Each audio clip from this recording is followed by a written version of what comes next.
Hi there, Sanbonani Mulweni. Welcome to Fix Channel. For you here, please subscribe before the end of the video. For returning, thank you for love and support.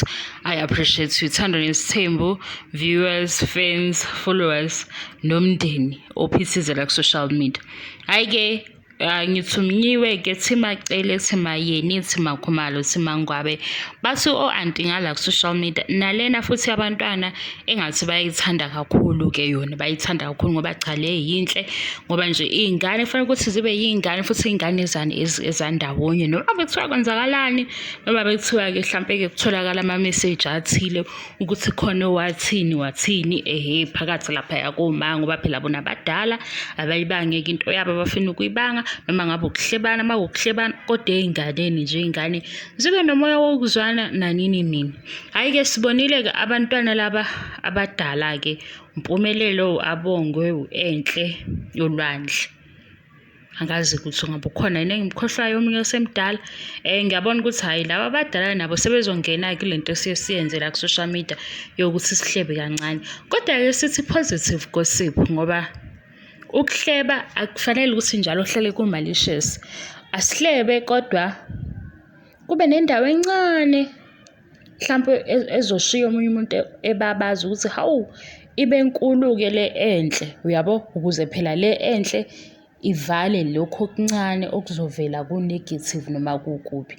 Hhayi siyabona ukuthi abantwana bayazwana, siyababona futhi abantwana ukuthi hhayi banomoya nje omuhle phakathi kwabo.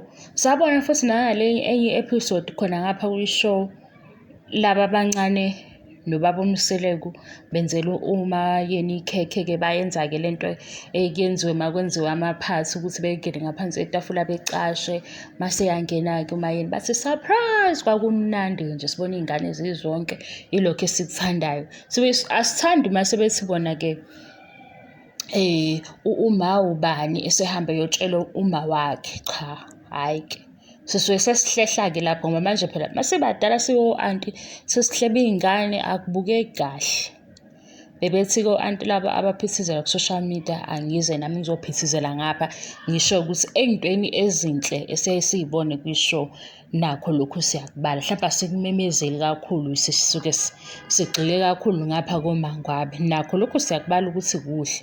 Siyakubona futhi ukuthi hhayi umndeni wona ukhona uhlangene le ye-unity ikhona inkinga abafuni ukuthi thina sibe ne-unity thina esingaphandle thina esiyama-viewers ithi kufanele singabi nayo i-unity ngoba phela manje omunye uma eseqalile wathi ngithanda umacele okusho ukuthi usephoqelekile ukuthi athi akamthanda umayeni. Sihambe sisayazi ukuthi leyo manje yenzeka kanjani ngoba phela ungathanda umacele kakhulu kodwa asikho isidingo sokuthi ngoba ukuthanda umacele kakhulu umayeni ungamthandi. Nomunye athi mina ngithanda umayeni uma esethanda umayeni automatically nje akasamfuna umacele usenezinto eziwu-1000 ayishoyo kodwa lapha eMzumbe ngeke aze akhombe nokuthi kungakuphi KwaZulu Natal. Mangathiwa nje akakhombe eMzumbe ukuthi kungakuphi akakwazi. Siyibone ukuthi iyaphambana yona kodwa-ke ayiphambani kakhulu ngoba yenziwa yishow. Sisuke sesisho ukuthi hhayi phela yibaba abaqhathayo ngoba uma bexabana laphaya ku-TV show umuntu ngeke uzumkhethela ukuthi uma eseyibuka kuye i-TV eyakhe endlini yakhe uzizwa kanjani. Nalowo muzake azizwa ngawo uyahlala yindawo noma ukhiphe abuye akhumbule ukuthi hayibo la bantu bavele kwi-TV 20 minutes seyidlulile indaba yabo. Aphinde futhi uma ephuma kulowo muzwa ayibuza ukuthi yona le nto abaxabana ngayo manje kunini baxabana 3 months ago yena uzocasuka ngoba eseyibona isivela kade bacasuka khona manje nje ngoba bevela becasukile kuMzansi Magic uthole ukuthi bona baseholidini nomndeni ney'ngane zabo. Ngesikhathi thina-ke sesicasuka kakhulu-ke mhlampe bayabala futhi ukuthi hayi le episode le izosenzela ilotho ngoba phela ngisi sizoba nama-views amaningi ngoba sicasukile-ke thina-ke manje sesiyasho ukuthi hhayi bo phela vele lona wafika kuqala u-true wife ubani lapho asingeni ndawo hhayi sekusiyaphuma esihlokweni bese sizoncoma nje ukuthi abantwana bayazwana. Lokho siyakuthanda ukuthi abantwana bayazwana. Ezinye-ke zezinto esiye sithi uma sibuka isho siy'bale kule list yezinto ezinhle ngoba phela sikhona eziphume eceleni nazo siyibabazayo kodwa hhayi siyababaza mase siyasheshe sithule. Kulezi-ke ezinhle kuyangena-ke lokhu ukuthi abantwana bayazwana, siyabona nje ukuthi muhle umoya phakathi kwabantwana, ilokhu esikuthandayo. Hhayi-ke sizoqhubeka senze i-show, senze ama-reviews, i-motivation ephuma kosaziwayo, ukuhleba okuncane nokukhuluma-ke into engathi shu. Hhayi-ke into engathi shu ngeke phela isale ngaphandle ngoba ukukhuluma le nto le engathi shu mina angazi ukuthi kungenzela into engeke ngize ngikwazi ukuchazela abantu. Uma ngikhuluma nje into engathi shu abantu bavele becasuke, uthole ukuthi leyo video-ke ibe nama-views amaningi. Manje ubuze ukuthi ngizokuyeka yini? Hhayi.